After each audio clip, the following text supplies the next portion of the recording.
Proses leakage into gases dalam teknik proses menuju pada upaya pembentukan fase cair ke dalam bentuk yang terdispersi atau ke dalam bentuk gas melalui pembentukan droplet halus. Yang mana proses ini tidak selalu berarti perubahan fase langsung dari cair ke gas, tetapi melalui tahapan penting seperti spraying atau penyemprotan dan juga atomization atau pemecahan cairan. Yang mana kedua proses ini bertujuan untuk memperbesar luas permukaan cairan agar nantinya perpindahan panas dan juga massa dapat berlangsung secara efektif.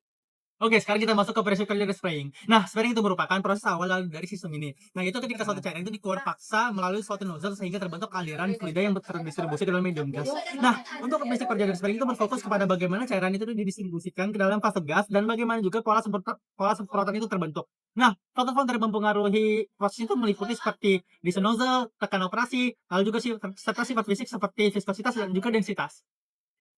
Atomization merupakan proses lanjutan dari drying yang berperan untuk memecah cairan menjadi droplet yang berukuran kecil, di mana proses ini sendiri dikendalikan oleh kesetimbangan antar gaya-gaya yang bekerja di dalam fluida, yaitu ada gaya inersia, gaya viskositas, dan juga tegangan permukaan. Selanjutnya, untuk atomization sendiri itu terdiri dari dua tahap. Yang pertama ada primary breakup, yang mana cairan akan terfragmentasi setelah keluar dari nozzle. Lalu yang kedua itu ada secondary breakup, yang mana ini adalah pemecahan lanjutan droplet akibat adanya interaksi dengan aliran gas. Nah, tahap ini sendiri menentukan hasil ukuran akhir dari droplet yang akan dihasilkan. Oke, sekarang kita masuk ke bentuk dan juga ke spray. Nah, karena itu merupakan hasil akhir dari kombinasi proses spraying dan juga atomization. Nah, spray itu adalah sistem dua fase yang terdiri dari droplet cair yang terdispersi dalam medium gas. Nah, untuk bentuk spray itu umumnya diklasifikasikan menjadi beberapa tipe seperti jet spray, cone spray, dan juga fan spray.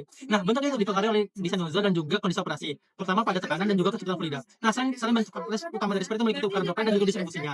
Nah, karakteristik lain yang penting adalah dari distribusi spasial droplet dan juga kecepatan penyebarannya. Nah, sebelum itu kita ketahui terlebih dahulu apa itu pengertian atomizer dan juga nozzle. Nah, jadi atomizer ataupun nozzle merupakan komponen utama yang digunakan untuk menghasilkan proses spraying dan juga atomization. Berdasarkan prinsip kerjanya, atomizer dapat dibedakan menjadi beberapa jenis. Yang pertama itu ada pressure nozzle, pneumatic nozzle, rotary atomizer, dan juga ultrasonic atomizer. Oke, selanjutnya kita masuk ke perancangan agitator dan sistem pencampuran. Sebelum proses spraying dan atomization dilakukan, fluida seringkali perlu kita persiapkan melalui proses pencampuran ataupun mixing. Sistem pencampuran ini menggunakan agitator bertujuan untuk menghasilkan fluida yang homogen dalam hal komposisi, temperatur, dan juga viskositasnya.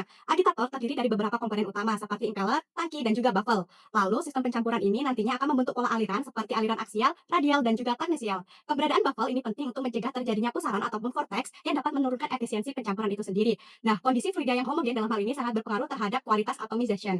Nah, fluida yang tidak seragam dapat menghasilkan distribusi droplet yang tidak konsisten, sehingga nantinya akan menurunkan kinerja proses dalam suatu industri secara keseluruhan. Parameter operasi dan desain. Sebagai contoh, pada video ini terlihat di mana fluida dipersiapkan melalui tahap mixing, kemudian dialirkan ke nozzle sehingga terbentuk droplet halus melalui proses atomization. Parameter operasi yang pertama itu mixing agitation. Pada tahap awal, fluida mengalami campuran menggunakan agitator untuk menghasilkan kondisi yang homogen. Pada tahap ini, parameter utama yaitu ada kecepatan putar impeller, diameter impeller, serta sifat fluida seperti viskositas dan densitas. Ketiga, parameter tekanan dan kecepatan fluida. Tekanan operasi sangat bergantung pada kecepatan fluida saat keluar, di mana apabila semakin tinggi nilai tekanannya, maka kecepatan fluida dan gaya inersia akan semakin meningkat, sehingga cairan akan mudah terpecah menjadi droplet-droplet kecil. Penerapan dari spraying dan atomization banyak diterapkan. Pada industri makanan, cairan seperti susu atau kopi disemprotkan melalui nozzle untuk menghasilkan produk yang seragam. Dalam industri kimia dan petrokimia, teknik ini digunakan pada sistem seperti spray tower, absorber, dan reaktor yang menerapkan sistem kontak gas cair. Dalam industri farmasi, spray coating digunakan untuk melapisi obat dengan lapisan pelindungnya.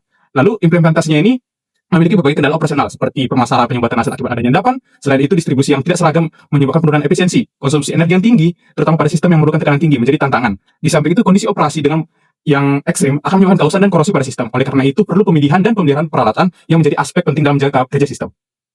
Selanjutnya adalah contoh perhitungan desain yang diambil dari lampiran perhitungan perancangan spray dryer oleh Bennington. Pertama, laju alir volumetrik umpan dan udara dihitung berdasarkan massa masuk dan densitasnya. Dengan waktu tinggal 6 detik, didapatkan total volume unit sebesar 91,7 meter kubik yang menentukan dimensi alat dengan tinggi 10 meter dan diameter 2,5 meter.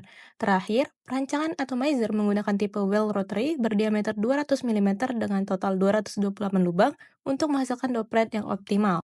Dari video ini dapat disimpulkan bahwa proses spraying dan atomization merupakan tahapan penting dalam mengubah proses cairan menjadi fase terdispersi dalam gas. Spraying berperan dalam mendistribusikan cairan, sedangkan atomization berperan dalam memecah cairan menjadi droplet-droplet kecil. Hasil dari kedua proses ini adalah spray yang karakteristiknya sangat menentukan efektivitas dari proses industri. Dengan memahami prinsip kerja, karakteristik, serta parameter lainnya, sistem spraying dan atomization dapat dirancang secara optimal untuk memenuhi kebutuhan berbagai aplikasi dalam industri. Terima kasih.